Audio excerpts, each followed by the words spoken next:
¿Qué tal? ¿Cómo están? Muy buenas noches. Gracias por su sintonía. Debate. Soy Eduardo Arévalo. Esta noche tenemos el gusto de recibir en los estudios a Milena Mayorga, embajadora de El Salvador ante los Estados Unidos, a quien le damos la más cordial bienvenida. Embajadora, gracias por acompañarnos. ¿Qué tal, Eduardo? Qué privilegio estar aquí en tu programa. No, el placer es mío, Milena. Gracias por acompañarnos. Hay varios temas que vamos esta noche a aprovechar a abordar. Sin duda, el tema principal es una delegación de congresistas bipartidistas que ha llegado a nuestro país, que estuvo el día de hoy, entiendo que parten hacia Guatemala. ¿Cuál es el objetivo y cómo se hizo la gestión para que pudieran estar, Milena? Bien, eso fue una iniciativa propia. Ellos son parte del comité que ve el tema migratorio. Claro. Y creo que es muy importante, si se refieren a nuestra región, conocerla de primera mano. Y vino parte de la comitiva, porque las fechas iban a ser justo en el periodo de asueto, entonces iba a ser muy difícil reunirse con los diferentes actores aquí en El Salvador y con nosotros como gobierno, porque sabemos que el gobierno cierra en fecha de asueto. Y es por eso que se adelantó a estar aquí esta comitiva día lunes, martes. Hoy partían para Guatemala y se recortó. Sin embargo, venía, por decirlo así, el jefe de la delegación, que es el congresista Lu Correa, quien es de California, de un distrito donde hay muchos salvadoreños. Él tiene raíces también hispanas, por lo cual habla español y se le facilita mucho también pues, las conversaciones. Y venían otros demócratas y un republicano. A Guatemala creo que se empleaban más congresistas por el hecho que te mencionaba de que se modificó la fecha, pero venían alrededor de unos 10 staffers, que son como los asistentes técnicos de los congresistas, que también son los que prácticamente les están dando todos los insumos para su trabajo. Entonces es importante también y tomarlos en consideración. Yo muchas veces me reúno si no con los congresistas, con sus asistentes y mi equipo técnico también a nivel, ¿verdad? De ellos se están constantemente reuniendo porque es importante que nosotros les pasemos nuestros datos oficiales de los avances que tenemos como país. Pero en el tema de ellos yo resaltaba de que en particular, más que venir a ver en nuestra patrulla fronteriza o las diferentes leyes que tenemos en torno, ¿verdad?, al tema de la trata y mucho más, ellos querían ver las condiciones como país para poder generar inversiones.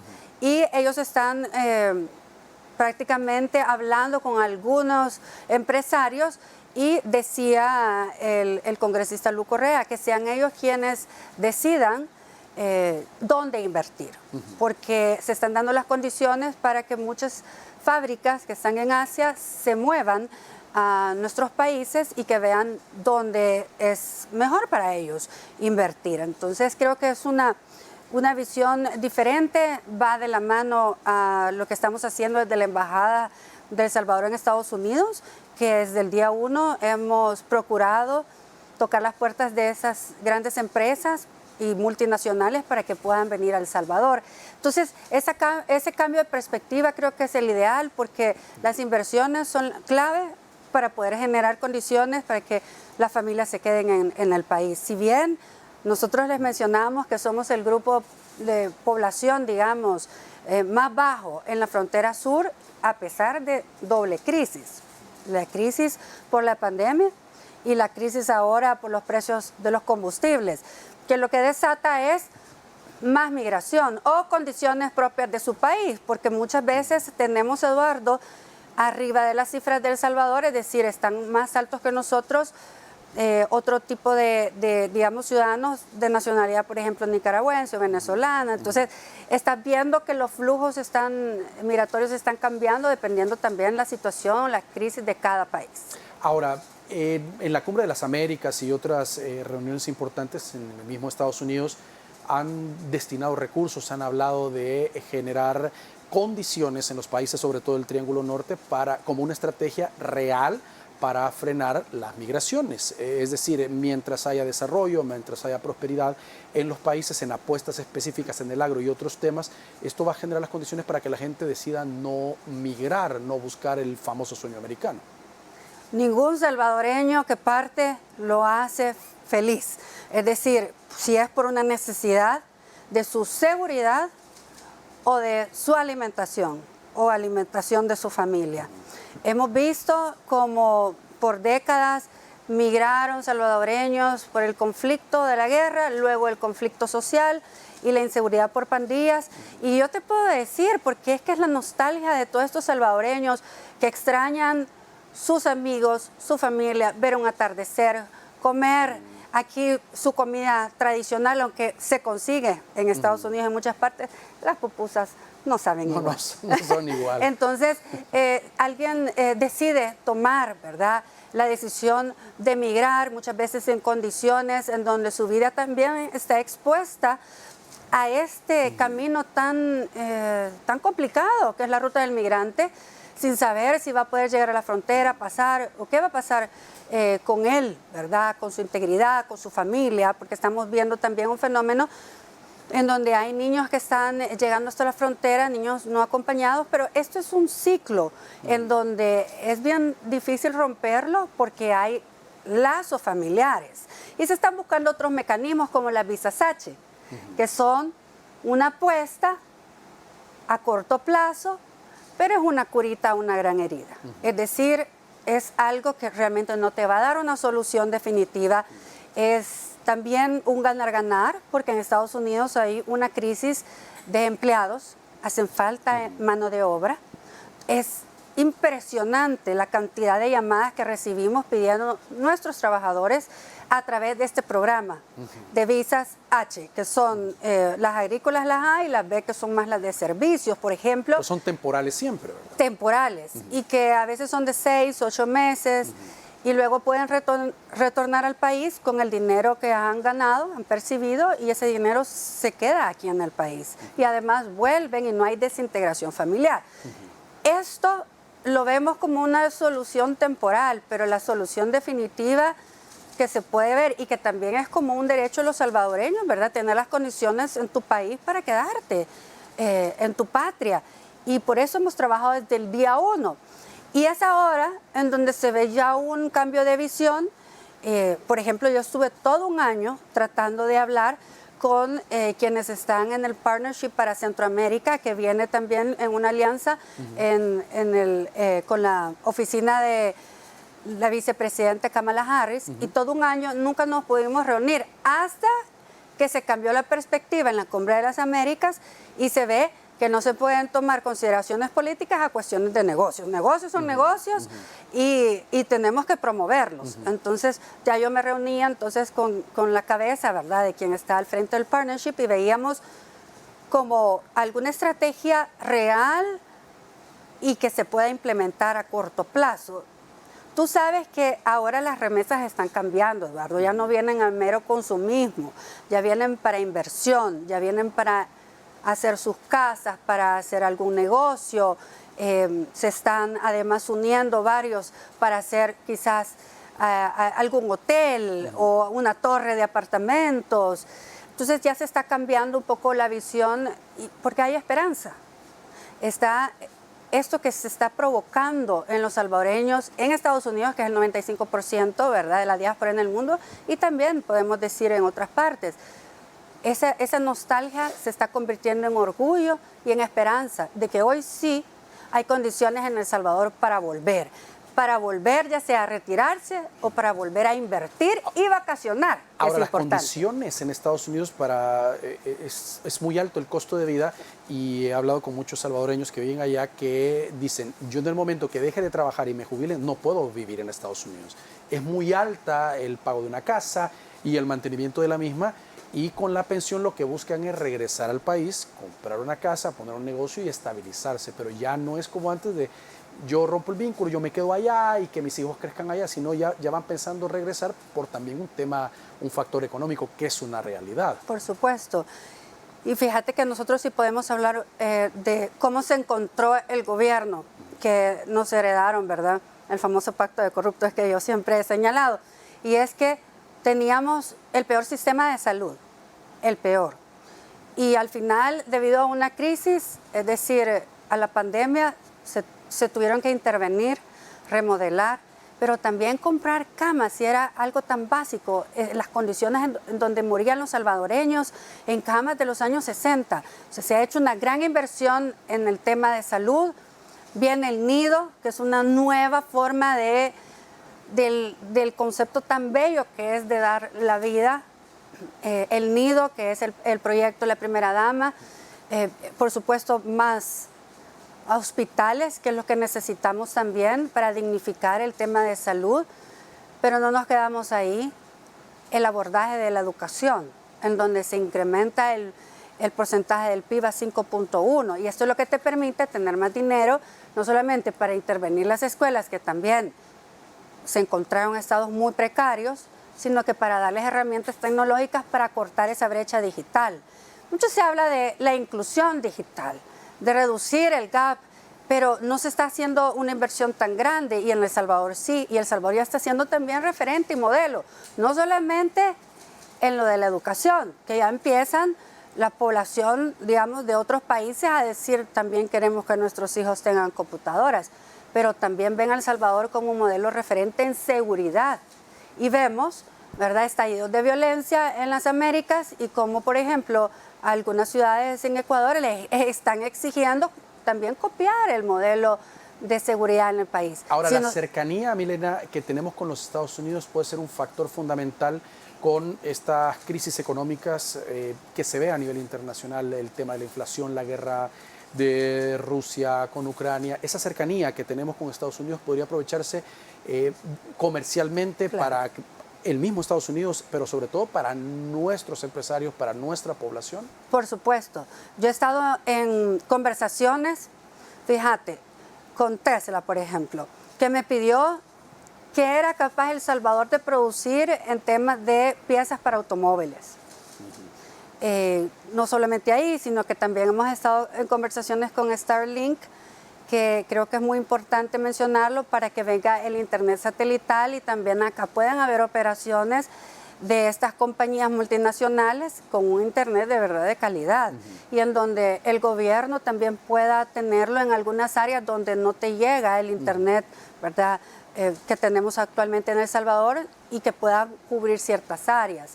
Y estuvieron muy interesados en conocer el proyecto de El Salvador de la entrega de computadoras, que trae también internet incluido. Es decir, estamos hablando al más alto nivel para promover el país, para promover las condiciones también para poder fabricar arneses o lo que sea para compañías así. Y otras compañías que están en Asia y que quizás están viendo que con la crisis que se dio de la cadena de suministros, que difícil era traer un contenedor de Asia, lo caro que también estaba en ese momento, todavía creo que los precios están altos, y lo fácil que es la logística de que sea en Centroamérica.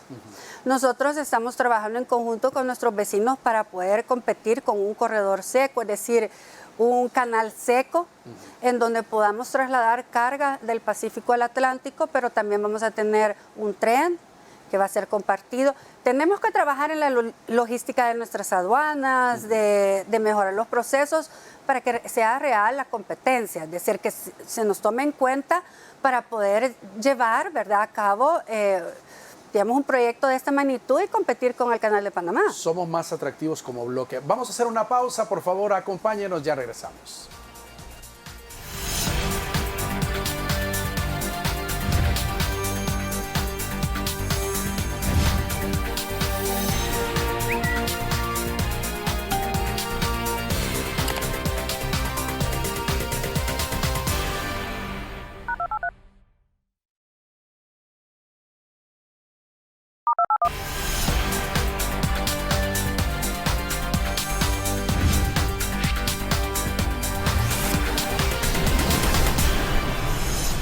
Muy bien, gracias por continuar con nosotros. Estamos conversando con Milena Mayorga, embajadora de El Salvador ante los Estados Unidos.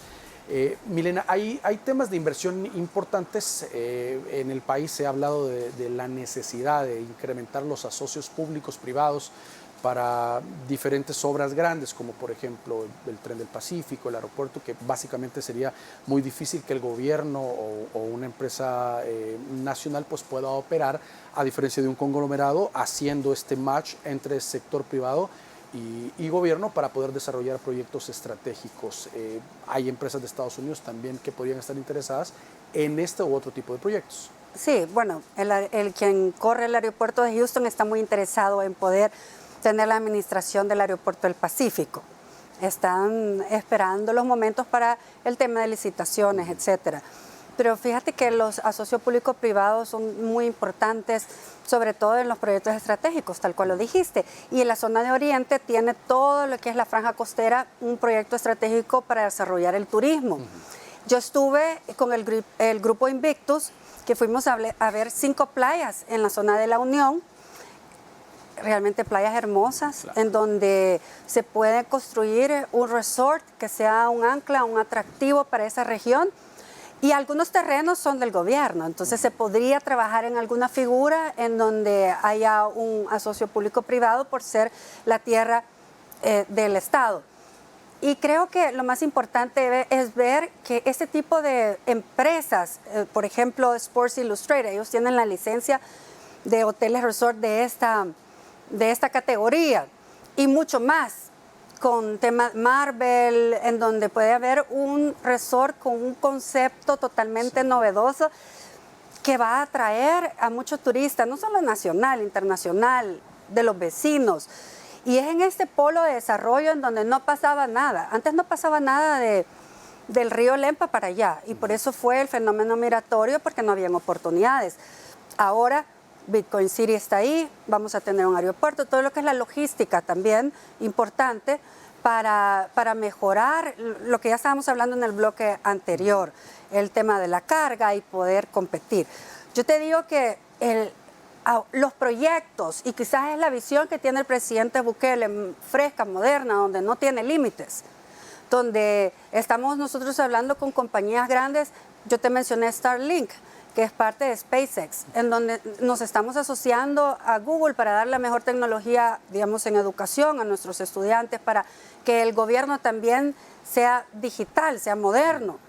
Eliminemos el red tape. Pronto van a venir alrededor de 50 reformas y nuevas leyes que se necesitan para el país. Y fíjate que la delegación de congresistas nos preguntaban, ¿tienen ustedes alguna inquietud del Tratado de Libre Comercio, es decir, el CAFTA? Que nosotros podamos llevarnos algunos insumos, y nosotros somos partidarios que el CAFTA está bien, simplemente se tiene que utilizar más. Aprovecharlo como y bloque. Se tiene que aprovechar más la cercanía y lo que hablábamos de la logística. Entonces, el tema de que El Salvador tiene buenas apuestas, Invest Saudi, que es el organismo promotor de inversiones de Arabia Saudita, se acercó a nuestra oficina y nos pedía 5 proyectos, 5 megaproyectos para ver dónde ellos podían poner recursos. Y algunos sociales, es decir, algo de educación o de salud, ¿verdad? No solamente de infraestructura. Entonces, El Salvador, como está cambiando su imagen, están viendo que tenemos un presidente que tiene realmente muy buenas ideas, en donde está llevando a El Salvador a otro nivel. Estamos controlando la seguridad. Sabemos que no ha pasado mucho desde que esta nueva Asamblea Legislativa le ha dado gobernabilidad en el tema incluso de la seguridad, donde dio al final los recursos para el Plan Control Territorial. Tú sabes, Eduardo, yo venía del otro espectro, ¿verdad?, de la otra cara de la política, en donde yo viví la destrucción de estos grupos, la peor clase política de la historia de El Salvador. Ellos se autodestruyeron porque estaban oponiéndose a todo lo que generara bienestar al pueblo salvadoreño. Y fue hasta esta nueva Asamblea Legislativa que se obtienen los recursos para implementar el plan Control Territorial, que es lo que nos ha dado como beneficio la sumatoria de 200 días sin homicidios. Ahora, en el tema de la inversión, Milena, el tema Bitcoin es una de las apuestas del gobierno, pero los inversores, por ejemplo, en el caso de los Estados Unidos o Arabia Saudita, como nos mencionaba, ¿les preocupa este tema? ¿Han externado algún tipo de preocupación por que sea una moneda de curso legal en El Salvador, para decir, mejor estamos viendo ¿Cómo se va desarrollando? ¿Hay preocupación o no para poder invertir por este tema? En el tema de Arabia Saudita no fue ni siquiera tema de conversación. Okay. O sea, ellos los que me manifestaron que les interesaba de sobremanera trabajar con el presidente Nayib Bukele. Sí están como viendo más a nuestro continente, a Latinoamérica, pero El Salvador era entre los países que se había seleccionado para invertir.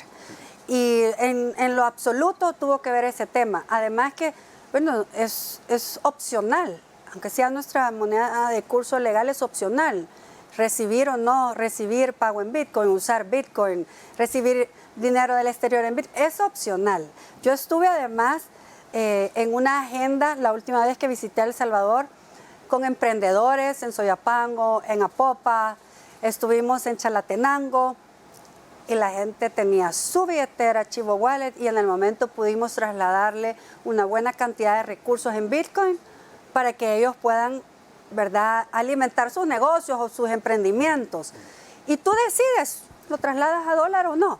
Al final, el Bitcoin, yo te puedo dar certeza de que nos ha traído mayor turismo, una cara distinta de El Salvador y nos han traído inversiones. 200 millones en una planta fotovoltaica para minar en una zona como Nueva Concepción donde los jóvenes no tenían más alternativa que dedicarse al agro o migrar. Ahora van a poder tener otra opción. No solamente va a llegar una universidad a esa zona de Chalatenango, pero también está llegando, creo yo, inéditamente en la historia de Chalatenango, creo que no ha llegado una empresa tan grande como la que estamos nosotros ahorita promoviendo, que se va a instalar en Nueva Concepción. ¿Y la de Estados Unidos? ¿Los grupos de Estados Unidos han tenido alguna preocupación con el tema Bitcoin? Bueno, es normal que te pregunten, quieran saber cómo se ha aplicado, cómo está funcionando, si se está utilizando para traslado de remesas.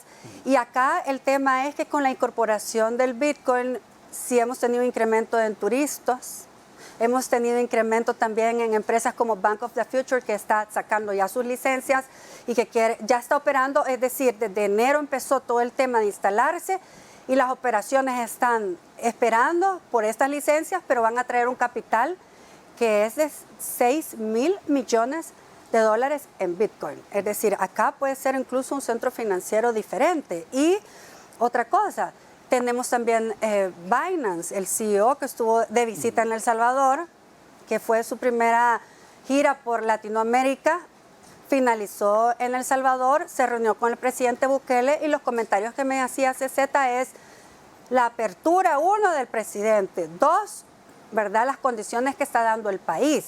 Entonces, estás hablando de empresas que jamás hubieran puesto su vista en El Salvador si no es por la audacia del presidente tomar decisiones como las que ha tomado. Hay una posibilidad de una inversión de 1.200 millones de dólares, dijeron autoridades recientemente, en hoteles en la zona costera marina de nuestro país, que sería una buena oportunidad de desarrollo y generación de empleo. Es el grupo Invictus del que te hablaba, que quiere construir una torre de hoteles más de lujo en San Salvador, otro tipo de resort más de deporte en Surf City y el último es en La Unión. Y este último, ¿por qué nosotros los tuvimos que llevar y mostrarles las bellezas de esas playas? Porque estamos compitiendo con Costa Rica.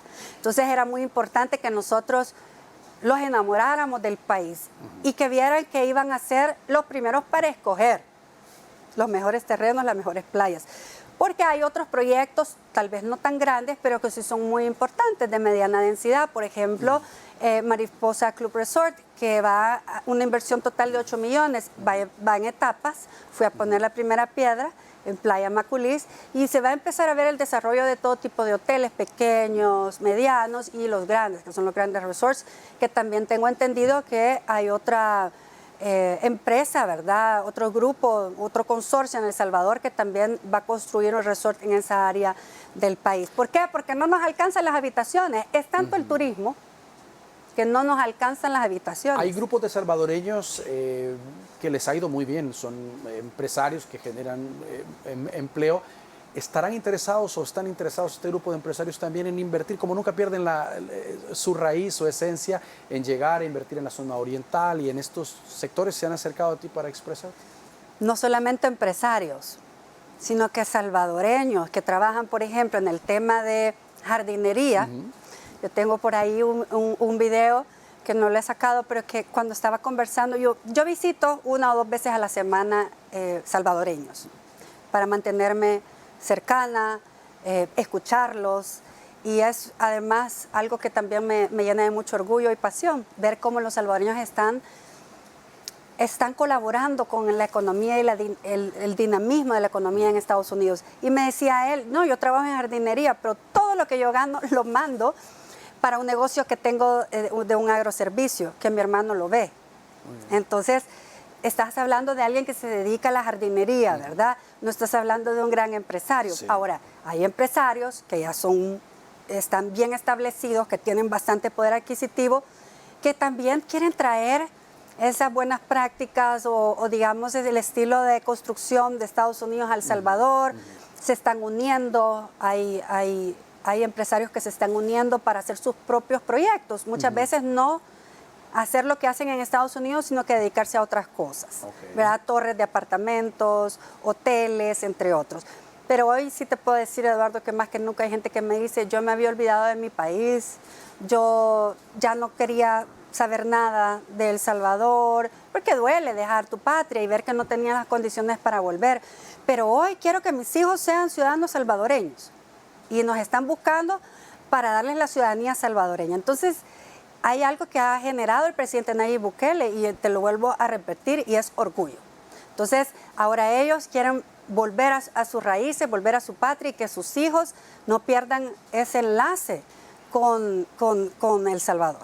Muy bien. Vamos a hacer una nueva pausa, por favor, acompáñenos, ya regresamos.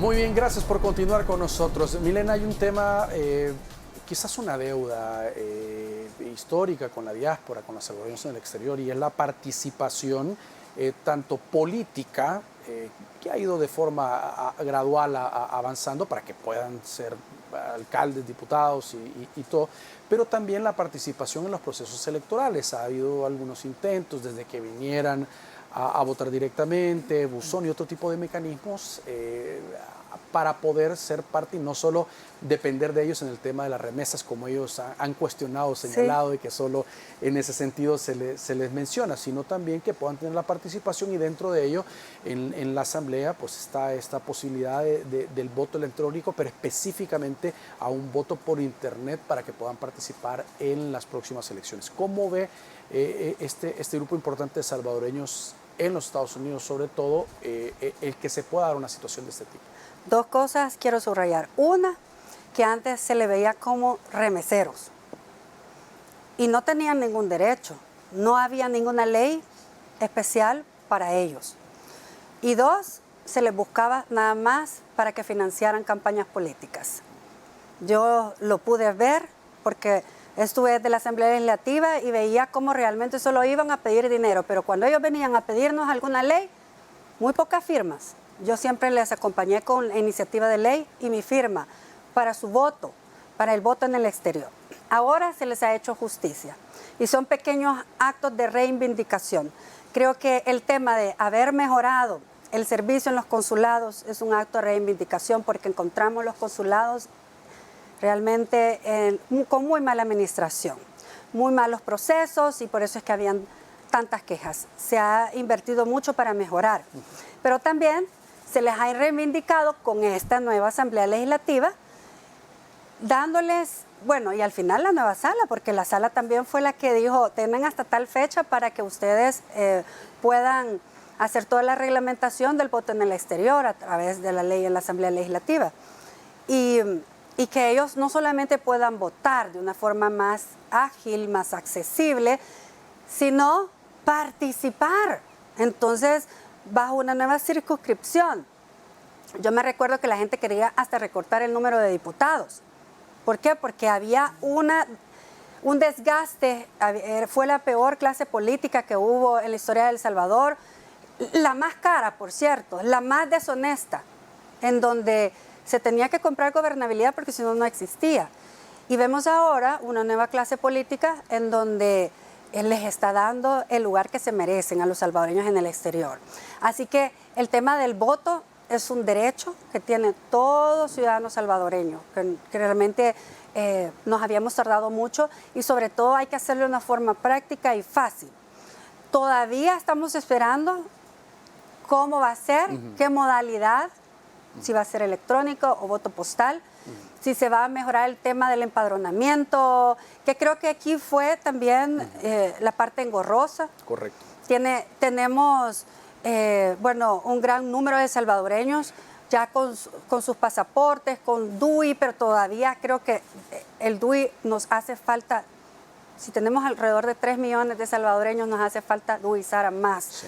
Entonces, por eso se está tomando en cuenta el tema de el pasaporte, que es el documento que prácticamente todos tienen. Ahí ha habido un cuestionamiento de la oposición diciendo, ¿por qué si el documento válido en El Salvador o al que se le debe apostar como único es precisamente el DUI, no el pasaporte, o la posibilidad de que algunos pudiesen llegar a votar con un DUI vencido? Ha sido uno de los cuestionamientos de la oposición en el país. Es que están bien alejados de la realidad y siguen alejados de la realidad. Aún con 25 consulados en todo Estados Unidos, que ha sido un gran esfuerzo, vamos a aperturar prontamente unos 3 más, quizás este año. Estamos acercando nuestros servicios, pero las distancias en Estados Unidos son tan largas que no puedes tú pretender que vayan a un consulado a votar. Y también facilitarles el tema de sus documentos. Si hasta ahora es que hay 6 DUI centros en nuestros consulados donde tú puedes llegar y sales el mismo día con tu DUI. Antes no era así. Antes era muy engorroso y luego se tardaban hasta 2 meses en que el documento llegara al consulado y tú tenías que volver a ir al consulado, volver a manejar 7, 8, 9, 10 horas para ir a traer tu documento. Entonces era totalmente impráctico. Y hay un estigma también de que tenían temor, según he escuchado, de gente de la diáspora, de llenar todos sus datos porque decían, después puede tenerlos migración y después yo tener algún problema si es que no estaba legal. Lo del DUI, yo hablé con el presidente del RNPN porque se está tomando la disposición de quitarles la dirección por tema de seguridad, pero en El Salvador, en Estados Unidos, necesitamos que tengan dirección porque sirve un documento para identificarse. Es bilingüe, es decir, está en inglés y en español, tú tienes tu dirección en Estados Unidos y para no andar tu pasaporte puedes andar tu DUI, que ya es aceptado y se ha socializado en diferentes estados. Y hemos hecho un gran esfuerzo a través de los consulados para que sea aceptado como un documento oficial, porque no tenemos un documento como, por ejemplo, los mexicanos, que es una matrícula consular que ellos ocupan, que es como una identificación. Pero sería, decime, si estamos tratando de disminuir toda la burocracia, crear un nuevo documento cuando está el DUI.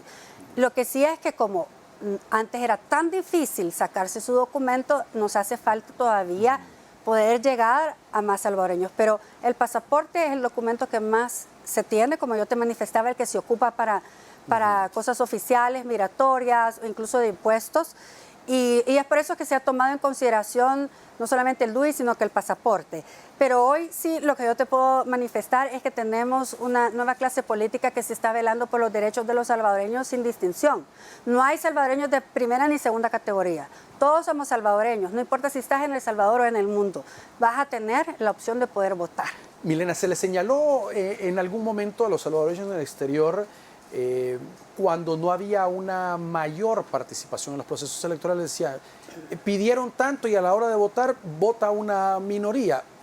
pero por lo que entiendo no es un tema de que no quieran votar, sino lo engorroso que se vuelve el proceso para poder tener el documento y poder participar, no el deseo mismo de poder participar en el proceso electoral. Sí, cuando venían los hermanos salvadoreños a votar, es el voto más caro, tenían que pagar tiquete, estadía, porque además tienen que venir con regalos también.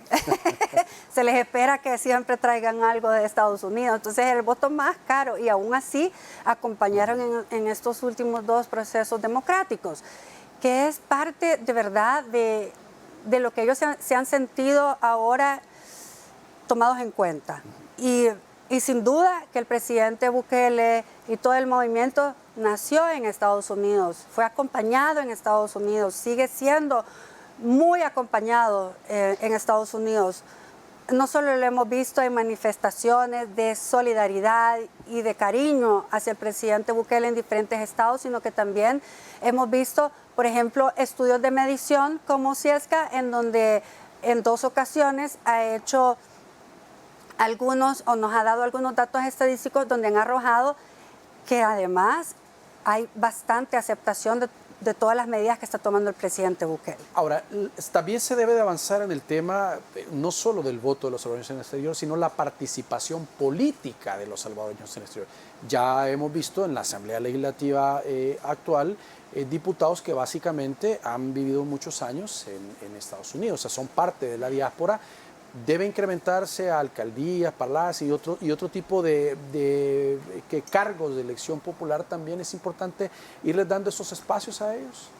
Sí, porque además tienen otro tipo de marco de referencia, porque han vivido en un país de primer mundo y pueden tener otras, digamos, ideas que quieran implementar en el país. Sí, tenemos diputados como Walter Alemán, que viene de la diáspora y que además él sigue con mucho contacto con los grupos en todo Estados Unidos, liderando algunas delegaciones de diputados. Te quiero decir que yo ya conocí varios rostros y varios líderes que me han manifestado que quieren participar y que bueno, yo lo aplaudo. Y me encanta que quieran participar para velar por los intereses de los salvadoreños que están por el mundo. Pero también yo promuevo que participen localmente. Y porque los salvadoreños tenemos un gran poder que no nos hemos dado cuenta que en Estados Unidos hay ciertas ciudades que están pobladas de salvadoreños donde nos tienen que tomar en cuenta por nuestra cantidad, pero tenemos que participar, tenemos que los días de elecciones estatales ir y votar por los candidatos, ¿verdad? De tu distrito, tu ciudad, etcétera, para que podamos ver la diferencia. En Virginia, el gobernador ganó por el voto hispano. Y en Virginia hay una gran cantidad de salvadoreños. Entonces quiere decir que ya empiezan a hacer el análisis y nos empiezan a tomar en cuenta como comunidad que no solamente estamos activas económicamente, pero también podemos políticamente incidir en elecciones. Esto nos hace falta. Entonces yo promuevo que las nuevas generaciones que tengan origen salvadoreño participen para que podamos tener también incidencia política en Estados Unidos y que también si quieren venir a El Salvador a participar, por lo que te decía, de verdad se concrete, porque yo he visto en el pasado, por ejemplo, algunos salvadoreños que han querido participar en elecciones y han sido muy difíciles para ellos las condiciones que habían antes. Y que ellos toda la vida han querido construir calles, hacer escuelas y lo han hecho. Traer cooperación, pero también es diferente ya cuando tú participas políticamente y activamente, y es un derecho. Hablando de la cooperación, esta semana que viene vamos a entregar un aparato valorado en $25,000. Es más caro, pero el precio que se está pagando es de $25,000 y agradezco al diputado Cristian Guevara porque nos está ayudando con la franquicia de introducción porque es para el Hospital de Niños Benjamín Bloom para el área de cáncer. Así que esto es una salvadoreña que es una gran empresaria, pero es muy altruista y tiene 5 negocios en el área del DMV y ella aporta mucho al Hospital Benjamín Bloom y en esta ocasión nos buscó para ver cómo podíamos hacer para introducir esta máquina que va a ser realmente, o este aparato que va a ser de gran ayuda para los niños del Hospital Bloom. Esa es la diáspora. Qué buena noticia. Ellos nunca se olvidan de sus raíces. Si bien han prosperado en Estados Unidos y son el motor, porque los salvadoreños son el motor de la economía, no solamente trabajan, pero dan trabajo y pagan sus taxes. Entonces, tienen otra visión, otro poder adquisitivo y quieren lo mejor para este país. Muy bien. Vamos a hacer una nueva pausa. Por favor, acompáñenos. Ya volvemos.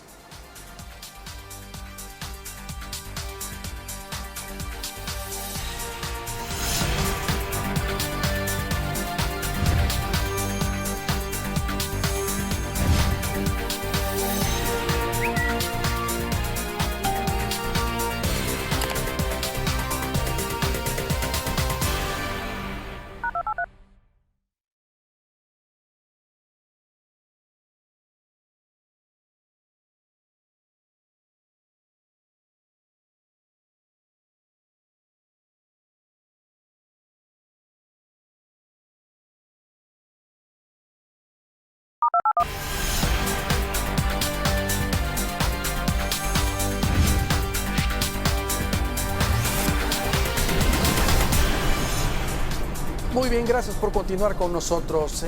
Embajadora, hay un tema también para la atracción de inversión que es importante como parte de los indicadores que los empresarios piden para conocer los detalles de un país, pues tanto el factor económico como también el tema de la seguridad. Hay algunos funcionarios en el gobierno que aseguran que debido a la incidencia en la baja de la accionar delictiva de las pandillas por las medidas que se han tomado, pues esto muestra un rostro diferente para la atracción de inversión, por lo menos en esta área. Y para el turismo. Y para el turismo, sí. Hace alrededor de 35 meses El Salvador era el país más inseguro del mundo, con una tasa de homicidios de 35 personas diarias. Y hace alrededor de 13 meses que yo te comentaba que la nueva Asamblea Legislativa acompañó el financiamiento de las primeras fases del Plan Control Territorial. ¿Por qué es tan importante la seguridad? Primero, porque es un derecho de todo ciudadano vivir en un país que te dé la garantía de que va a cuidar tu vida y la vida de tus hijos. Dos, porque a través de tener un país seguro vamos a tener más turismo, las inversiones también van a estar bien porque las empresas no van a tener que estar pagando tanto en extorsión y no va a haber un ahogo económico porque si estamos viendo en el tema de las extorsiones ha habido un gran ahorro.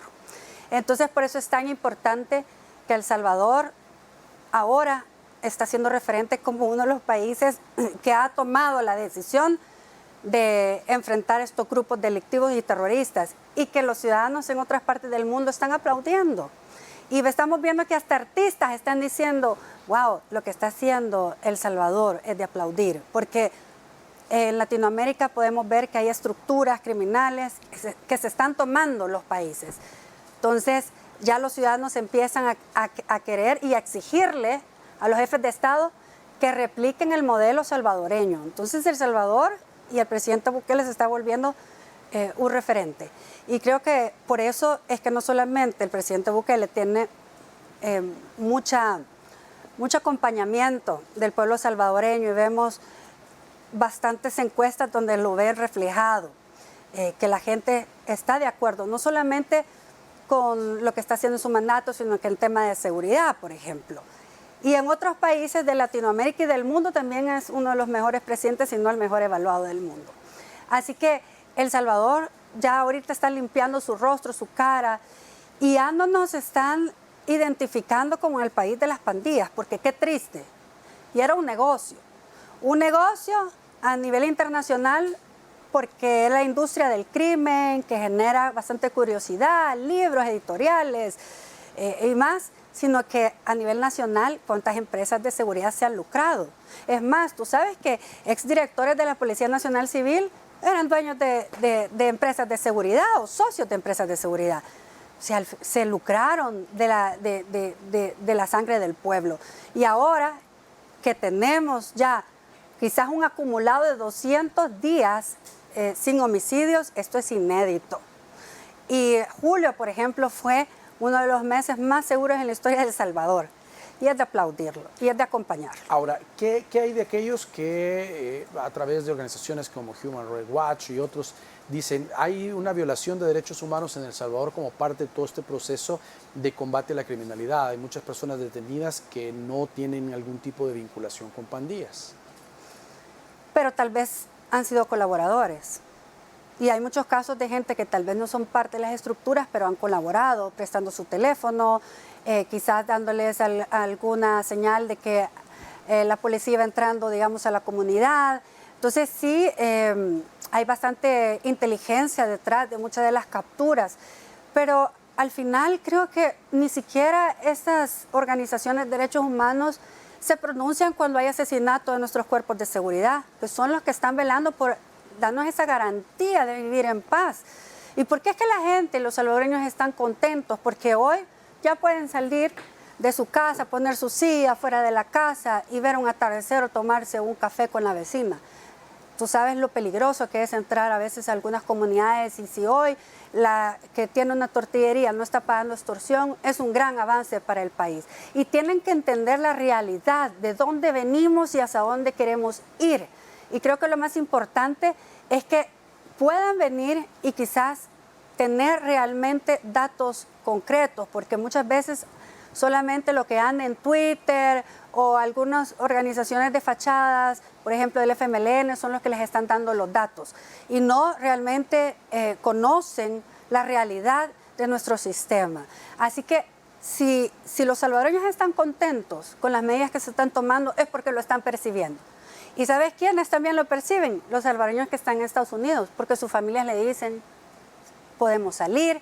Hemos tenido periodos de vacacionales donde ves que la gente está en paz, los jóvenes van a conciertos o van, digamos, a actividades también deportivas con más seguridad, tenemos menos familias de luto. Entonces creo que tienen que entender el contexto y la coyuntura que está viviendo El Salvador.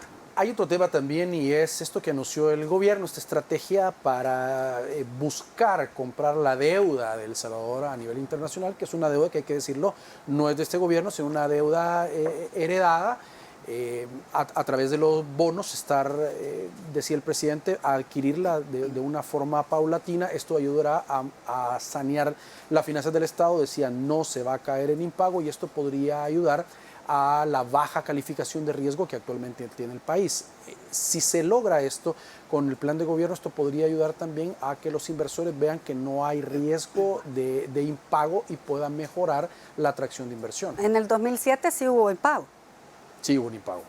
Y sí caímos de verdad en esta bochornosa situación. Y ahora hasta el New York Times salía que El Salvador se dirigía a un impago. O sea, realmente, los voceros o sus contactos aquí en El Salvador les están pasando información totalmente falsa. Y esperamos que esos mismos titulares que se le dedicó una página completa en New York Times hablen de cómo El Salvador está tratando de mostrar que es sanidad en sus finanzas. Y una vez más, el presidente Bukele, muy audaz, tomó la decisión de comprar nuestra deuda soberana, deuda, como tú bien lo dijiste, acumulada de gobiernos pasados que al final endeudaron el país y no se vio los beneficios. ¿Dónde vimos los beneficios? En seguridad, en hospitales, en escuelas, en infraestructuras. Y el Chaparral es el perfecto caso de corrupción de alrededor de 3 gobiernos pasados que se fueron heredando, y una empresa que nos tuvo que costar 250 millones de dólares va a tener una factura final de alrededor de 700 millones de dólares. O sea, era bochornoso la estafa, la corrupción que teníamos en El Salvador. Y bueno, pero tenemos que salir adelante, ¿verdad?, con los compromisos que se adquieren como Estado.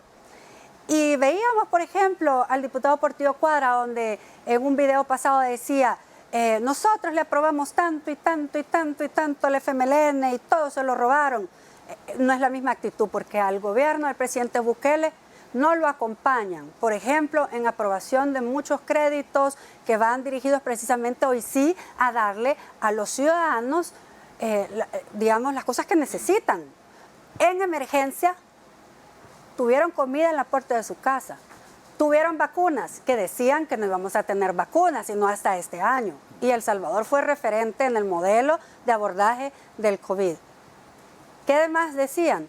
Es decir, que las escuelas, que esto y lo otro, y ahora no vemos que nos acompañan, solamente vemos una oposición obstusa, que solamente bloquea por bloquear y que no está del lado correcto de la historia y no está del lado correcto, que es de los ciudadanos. Por eso perdieron toda credibilidad y por eso se los demostraron en 2 elecciones y creo que siguen sin entender. Ahora, el saneamiento de las finanzas públicas en el país, tanto de la deuda como el manejo de las finanzas, es importante para los proyectos y las mejoras que se pretenden desarrollar y sobre todo que al final, pues que es mejorar la calidad de vida de la población. Por supuesto, si tú ves que tus impuestos están dirigidos a tener infraestructura necesaria, como hablábamos, ¿verdad? Logística, de conectividad, si tenés carreteras, si tenés puertos, si tenés aeropuertos, que le va a generar por cada inversión o cada dólar de inversión pública se va a triplicar, por ejemplo, en inversión privada, te va a traer, digamos, empresas, etcétera, pues es una inversión que tú vas a ver un retorno. Si tú estás invirtiendo en salud y tú vas a un hospital público y te tratan dignamente, te acuestan en una cama dignamente, porque hasta las camas se tuvieron que cambiar de todo el sistema de salud, pero tú sabes que tu dinero está yendo y que tú vas a ver realmente, o vas a percibir, o vas a tener este retorno. Si tus hijos tú le estás mandando a una escuela pública decente, donde esté una infraestructura, en donde nuestros hijos necesitan aulas idóneas y sobre todo también una currícula apta para las necesidades de este siglo, computadoras, laptops. ¿Cuándo una familia de escasos recursos iba a poderle comprar una computadora o una tablet a 1 o 2 o 3 de sus hijos? Imposible, imposible. ¿Qué es lo que nos está permitiendo con esto? Un salto. Necesitamos una población educada, necesitamos nuestra fuerza laboral lista para poder atraer estas empresas y digamos que podemos empezar a ver el retorno de 5 a 10 años. Y entonces vamos a estar, ready, listos para que todas estas empresas que estén en Asia se vengan a instalar a El Salvador. Muy bien. Embajadora, gracias por acompañarnos esta noche. No, gracias a ti, Eduardo, ha sido un privilegio y por supuesto que seguimos trabajando en búsqueda de aquellos empleos que nos hacen falta, de también opciones académicas para nuestros jóvenes, para prepararlos. Y sobre todo también, nunca me olvido, ¿verdad?, de la cooperación que es tan importante traer a El Salvador y poder donar, como vamos a hacer para el Hospital Bloom, que gracias a la diáspora también se va a donar este aparato para los niños con cáncer. Vamos a seguir haciendo lo que es justo y correcto para El Salvador. Muy bien. Y gracias a ustedes por su sintonía. Que descansen su cita con nosotros el día de mañana. Les esperamos.